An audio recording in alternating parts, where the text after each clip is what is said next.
Well, in case you haven't heard, the Philadelphia Eagles, they're headed to Super Bowl 57. This is the Locked On Eagles podcast. We're going to continue to take a look back at that beautiful Magic 31-7 NFC Championship win against the San Francisco 49ers and look ahead to the matchup, which is now set in Arizona. All that and more coming your way on this Tuesday edition of Locked On Eagles. You are Locked On Eagles, your daily Philadelphia Eagles podcast. Part of the Locked On Podcast Network, your team every day.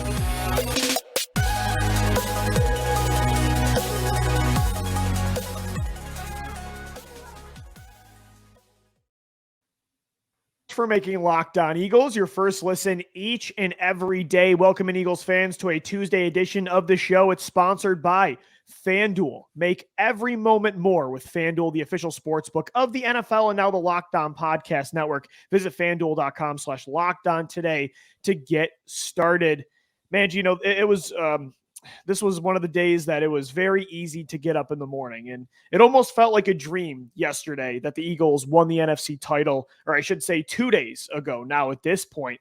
And, you know, it's kind of the days are blurring in because it's been such a magical ride, but the reality is still the fact that they are going to be in Arizona in 2 weeks, taking on the Kansas City Chiefs in the Super Bowl. And sometimes I think, man, that simulation theory really might be real or the NFL is scripted because me and you have gone through so many incredible, eerily similar storylines to 2022 and 2017. And now the fact that the Eagles are going to play Andy Reid to potentially win their second championship in 6 years. The Kelce brothers are going to be in this fight. I mean, the two finalists at MVP for quarterback. Could the NFL have asked for anything more?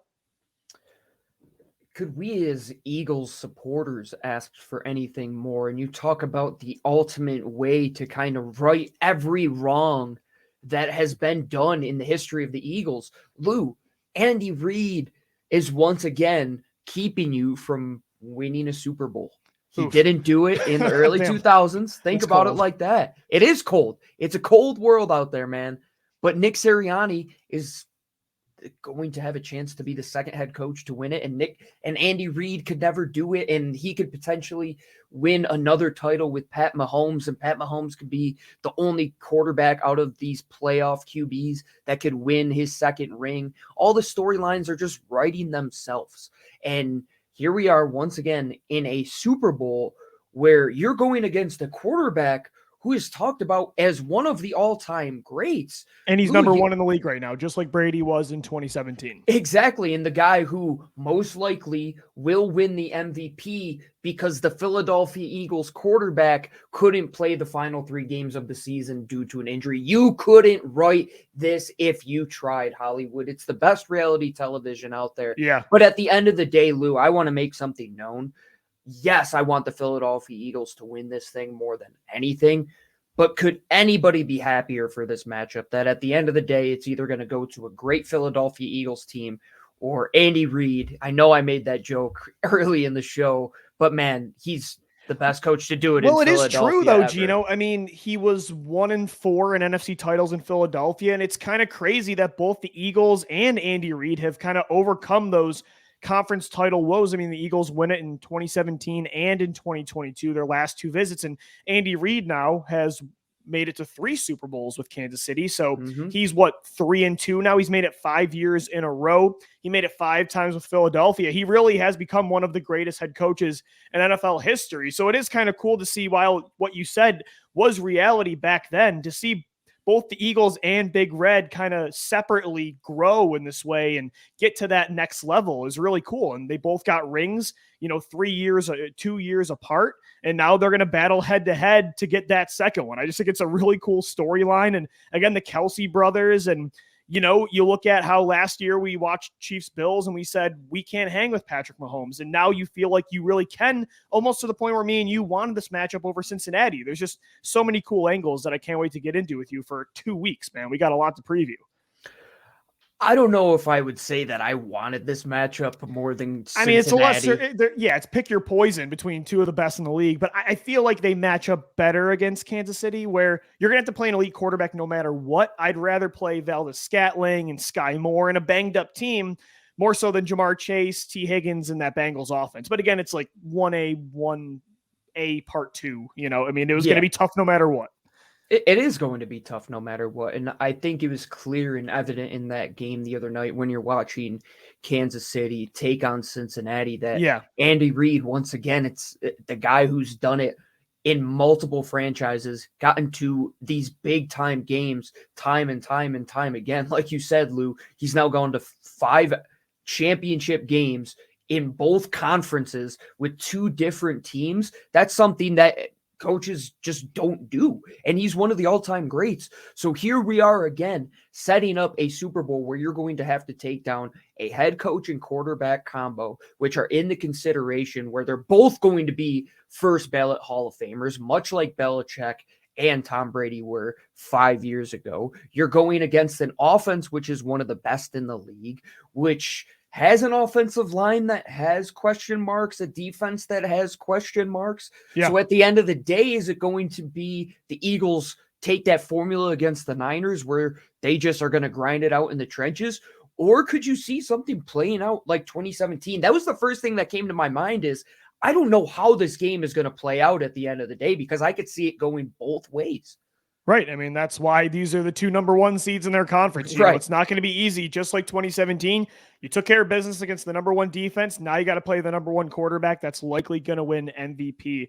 Again, if you believe in the simulation theory, just watch the NFL and it'll make you double down on that stance. Incredible. Eagles Chiefs set for 2 weeks in Arizona for Super Bowl 57. But, Gino, again, we got to continue to take a look at that incredible win on Sunday against San Francisco. 31-7, the Eagles win their second NFC title in 6 years. The stage was set literally on the field, and the entire city of Philadelphia celebrated. I want to get into, today's not stock up, stock down because they're headed to the Super Bowl, but I want to get into some stock ups. We'll talk about some of the players that truly shined and got the Eagles over the hump to get to the big game. We'll get into that coming up right here on the Locked On Eagles podcast. And guys, today's episode of Locked On Eagles is brought to you by Blue Nile. Valentine's Day, it's coming up right around the corner, which means romance is in the air more than usual. I don't need to tell all you lovebirds that you've probably had your date plans on the calendar for weeks. But have you found the perfect Valentine's Day gift yet? Whether you're celebrating this day of romance or whether you're ready to pop the question, you can find jewelry as unique as she is with the modern convenience of online shopping at BlueNile.com. At BlueNile.com, you can find the perfect piece of jewelry for life's special moments or even create the custom engagement ring of her dreams. Their simple online tools let you choose the diamond shape, size, and clarity, as well as the setting style. Blue Nile's bench jewelers will then handcraft that perfect piece to your specifications. Blue Nile provides expert guidance, in-depth education, materials, and unique online tools that place you in control so you can forget the usual hassles of the jewelry shopping process and focus on the romance. Blue Nile's diamond price guarantee allows you to compare a competitor's diamond against one of theirs. Blue Nile can even meet or beat their price. Every order is insured and arrives quickly in discreet packaging that won't give away what's inside. Shipping is free, and so are returns. Right now, you can save up to 50%. That's huge at BlueNile.com. That's BlueNile.com for up to 50% off. BlueNile.com.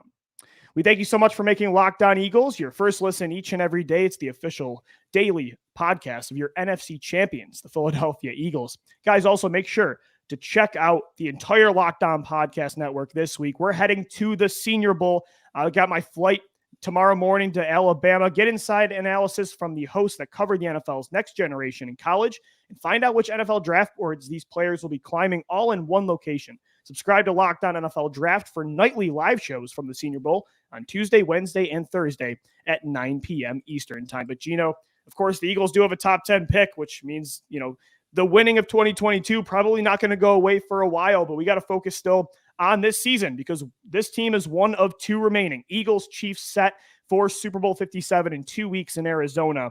And I don't know, man, has it set in for you yet? I don't know if it truly will until after the season where you start to reflect, but I think the adrenaline and just being in the moment, maybe that's just life in general. It's hard to reflect when you're still living in the moment, but it still, for me, feels surreal that this team is back in the Super Bowl. And the first time we've done it together on Locked On Eagles.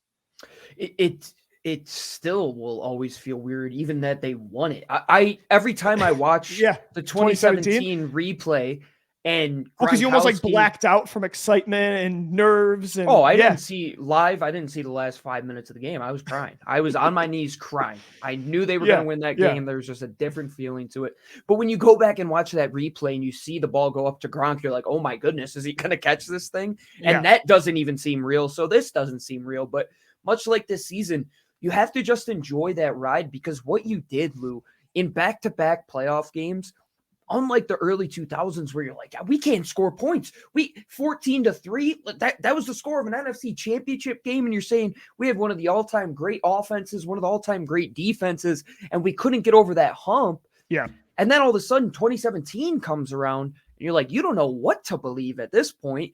And then here's 2022 and you're saying, look at all this movement that's happened around the NFL. If the Eagles just control what they can control, much like 2017, maybe there is a formula. So you're riding this wave that is the unrealistic expectation of actually getting to a Super Bowl with the chance to beat Patrick Mahomes, Andy Reid. That's just incomprehensible in and of itself.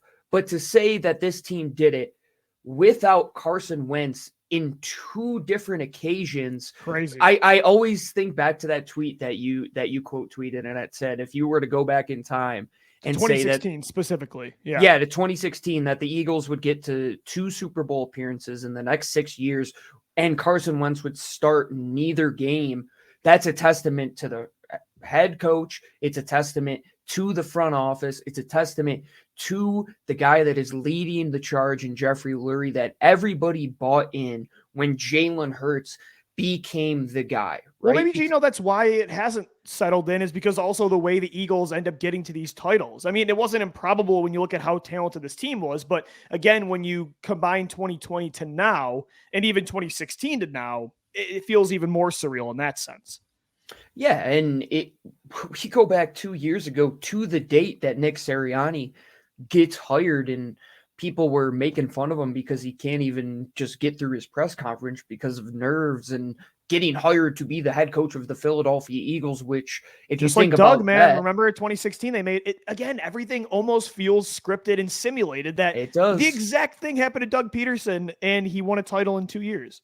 And Nick Sirianni is going to be one of the most respected head coaches in the history of the Philadelphia Eagles, regardless of what happens after this moment, just because of the tumultuous situation that he had to come into after 2020 with Doug Peterson. You fire all-time great head coach in the history of the franchise. You're more than likely going to move on from who you believed was your franchise quarterback. And you and I on the show said multiple times, it was like a gray cloud over this franchise where you didn't know the next time that the sun was going to shine. You didn't know what the path forward was. So to come out of that and to set that up and to talk about all the backstory that led to this moment, that is the most impressive part, that many teams have gone into similar situations and have never gotten back to that glory, never gotten a sniff. There's 5 teams or 6 teams that have yet to win a Super Bowl, multiple teams like the Dallas Cowboys that haven't been to a championship game in multiple decades. But for the Eagles, that's just something that is in the building now in NovaCare, that's the expectation. You're either going to get the job done or we're going to move on. They got rid of Chip after 3 years because he couldn't do it. Doug turns around, does it in 2 years, and Nick Sirianni has a chance to repeat that and do it in 2 years himself as well. Gino, the job, the pressure that were on the shoulders from day one for Nick Sirianni and Jalen Hurts, I feel like both had a very short leash with the fan base who was still almost shocked about the result of 2020. I don't think anybody, even with COVID, even with the roster and the injuries, would have foreseen that type of regression from Doug and Carson and just the Howie and the entire team. So these guys come in, and the fan base is still reeling from that. The franchise itself, we don't really know where they're going. Even the owner and GM, it's like everybody questioned, do they even see Nick Sirianni as the long-term head coach? Do they see Jalen Hurts as the long-term quarterback? And then they're 2-5. For these two guys less than 2 years later to be the two that carried this team to another Super Bowl is incredible. And, I think we talk about it for Jalen Hurts more, but you got to give credit to Nick Sirianni as well. He took over for the coach that won them a Super Bowl. Carson Wentz, at least one thing is Jalen Hurts didn't take over for Nick Foles. He took over for Carson Wentz.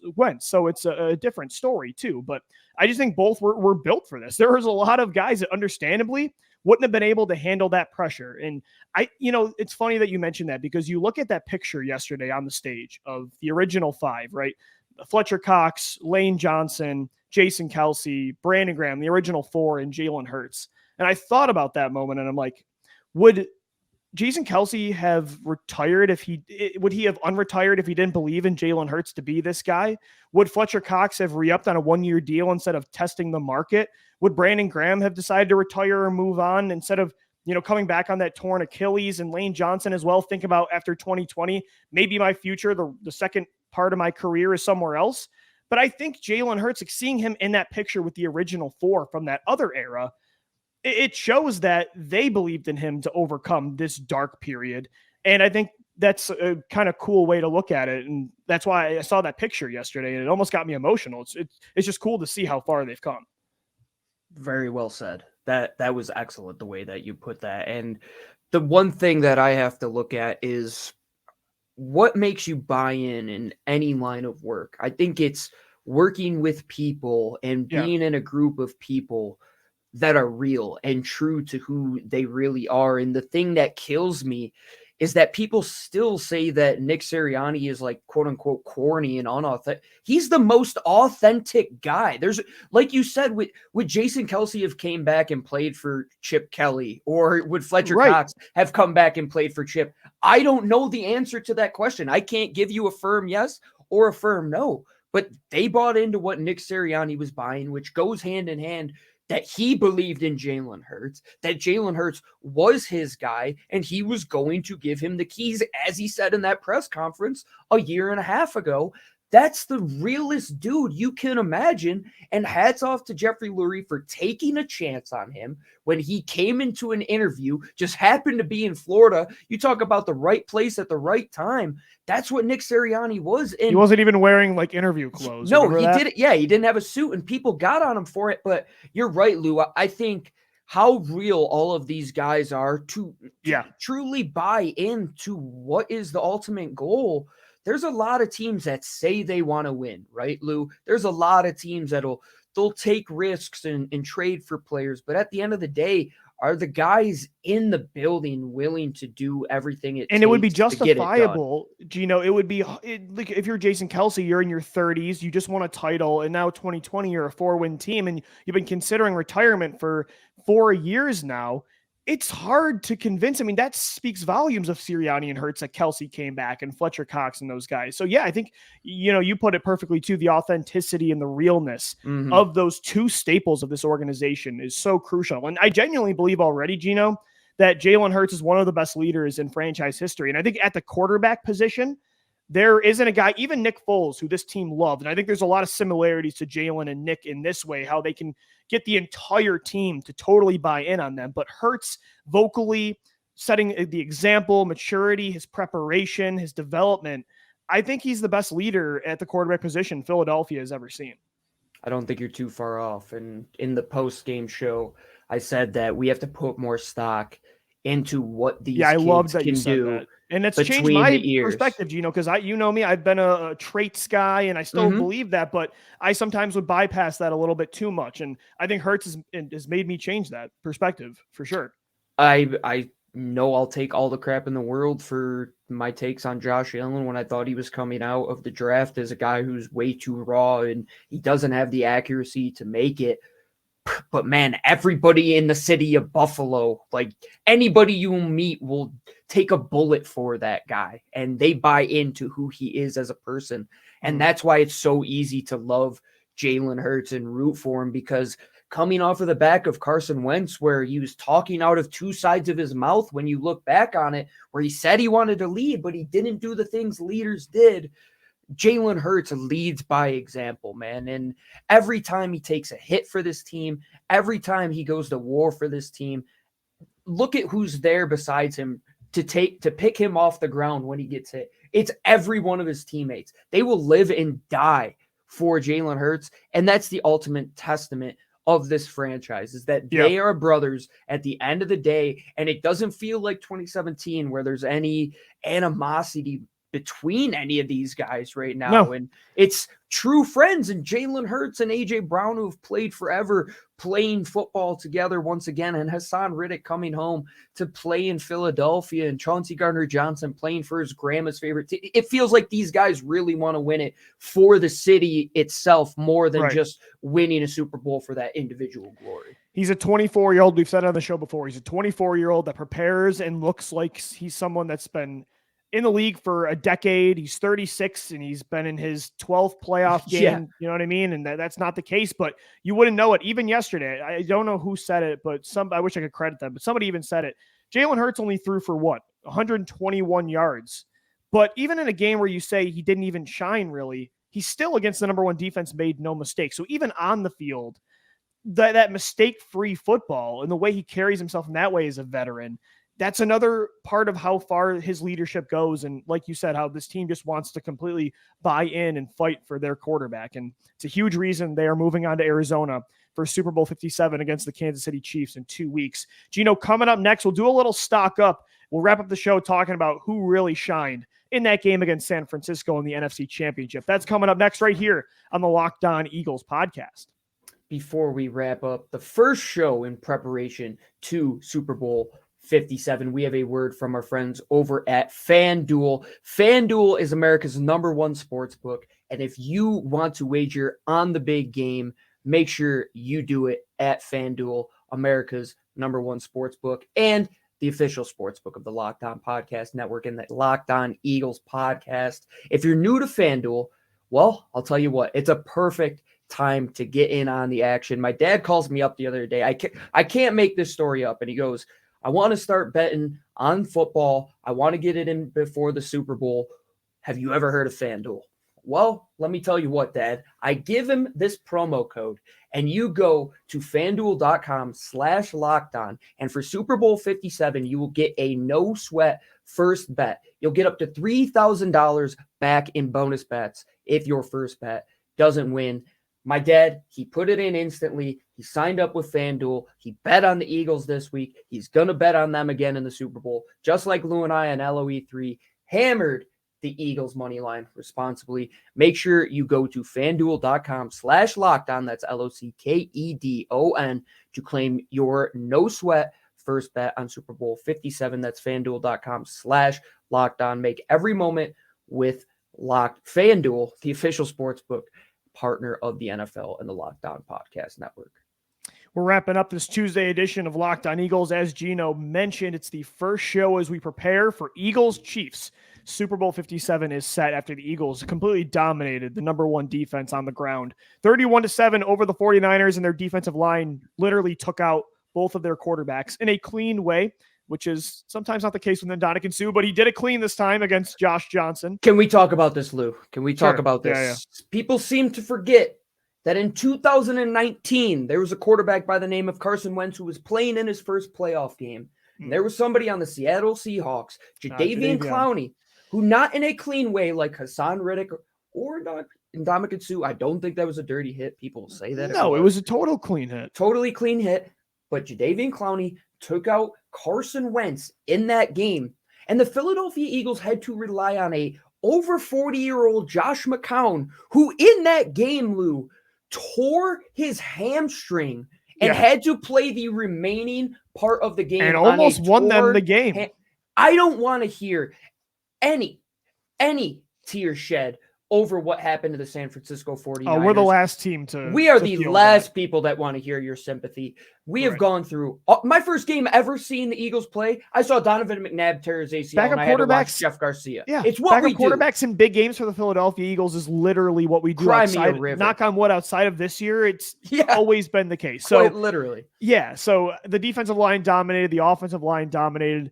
Gino, you look at, I mean, we talked about it yesterday on yesterday's show, how good the trench play was on both sides. But then Brian Baldinger started to do his, classic early morning after the game, clip ups, highlights of the offensive line. And I truly, I was watching the game. You were there. I was there and you were watching, and we saw, but then you zoom in, you see just how good Jordan Mailata was. Landon Dickerson, Jason Kelce, Lane Johnson, he retore his groin.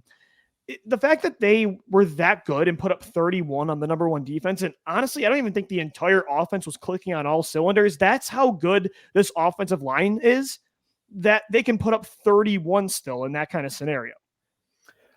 On Next Gen Stats, they put out every week the pass rushers, how much pressure in terms of distance, and how they measure that is how far away from the quarterback they are at the time that the ball is released. So, just for reference, every single player on the Eagles front, Javon Hargrave, Reddick, Sweat, and Fletcher Cox, were under 4 yards of separation. In fact, 3 of them were under 3.5 yards of separation, where the league average is 4.53 yards. The Niners only had one person, Lou, under that 4.5. No, actually, they had 2 under 4.5.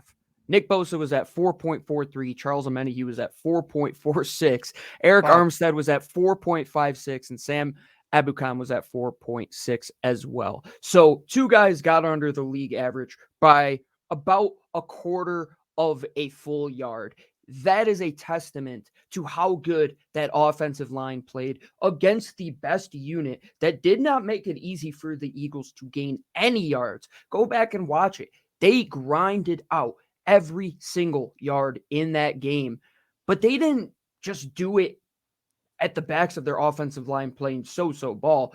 They dominated those guys. There are clips of Mailata pancaking Bosa and taking him out of the play completely, something that offensive linemen haven't been able to do all year long. And the Eagles, who were facing players that are just as good in Trent Williams and Mike McGlinchey, dominated them. Trench play wins this late in the season, Lou. That's the ultimate testament of how this game came to be. And I look at, too, the running backs and the run. I love that you called him Kenneth Clement yesterday on the show. Kenneth Gainwell is making you very confident. I don't know what's going to happen with Miles Sanders' future. I hope he's back in 2023 for sure. But Kenneth Gainwell's run in the playoffs, over 100 yards rushing against the Giants in the divisional round yesterday, 14 carries for 48 yards, also had 26 receiving yards. So about how many yards is that, Gino? Math time. That's 70. Need a calculator. Yeah, whatever. It's nearly 80 yards from scrimmage. And, for a 5th round pick, again, now we got to go back to Howie Roseman too, to even the smaller moves that he's made, like getting Kenneth Gainwell in the 5th round and, seeing the plays that Reid Blankenship has made this year. They're very top heavy with some of the star talent. We again have said the 2022 Eagles are the most talented team in franchise history, but to see guys like Kenny G, making, when a Kenneth Gainwell is hot in the postseason and a Reid Blankenship, and, you got your slot corner like Avonte Maddox making big plays. I mean, good luck when your role players are looking this good. That's the making of not just a good team or a great team, but a historic team. And that's what Philadelphia is starting to become this year. In any sport this late in the season, it comes down to depth. I look at my Colorado Avalanche winning that cup last year. If they don't have that depth on the 4th line to grind out minutes against the team's first line, that's how you lose late in the season. When you don't have the 7th, 8th, 9th guy in the defensive line rotation that just can continue to wear down the offensive line across from him, while that first guy in the rotation gets some rest on the sideline to keep him fresh. That's the recipe that Howie knew he needed to fill in, because Fletcher Cox couldn't keep playing 60 snaps a game. Brandon Graham couldn't keep playing in that starting role. They brought in guys that just allowed everybody else to be better within their own Linval Joseph with a fumble recovery yesterday, and then Ndamukong Suh took out Josh Johnson.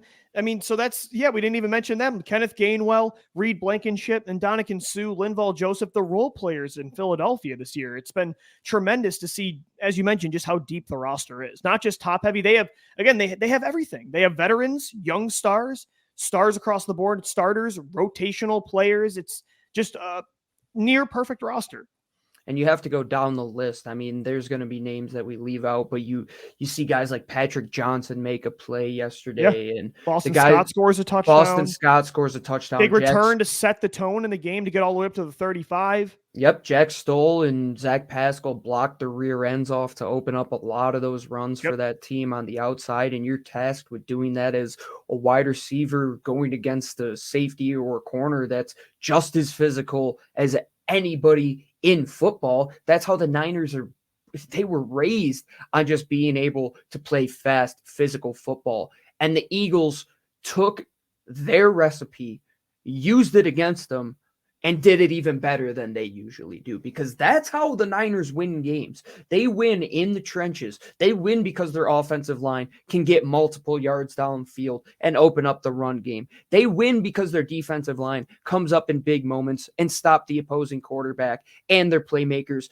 by filling gaps and are fast, physical, and athletic, which I keep going back to. But the one thing we've learned all year long, Lou, is that when Howie Roseman wrote those 3 things down a couple years ago in the draft and said they have to love football, they have to be able to run, and they have to remain healthy.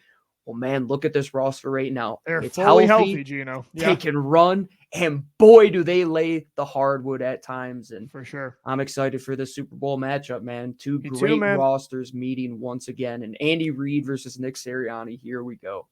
We've still got 8 podcasts for you before the big game, Super Bowl 57 in Arizona, Eagles, Chiefs. Make sure you subscribe to Locked On Eagles on all platforms and on YouTube as well. Going to the Senior Bowl this week, so we even have some draft coverage for you too. Make sure you follow us on Twitter at Locked On Birds, at DiBiase LOE, and at GC24_football. As always, thank you so much for making Locked On Eagles your first listen each and every day. Make sure you also check out the Locked On NFL podcast and get daily conversations on the biggest NFL stories like Eagles Chiefs. It's available wherever you get Locked On Eagles. For Gino Camilleri, I'm Lou DiBiase signing off. Thank you for downloading. Thank you for watching and listening, and let's go Birds. Fly, Eagles, fly.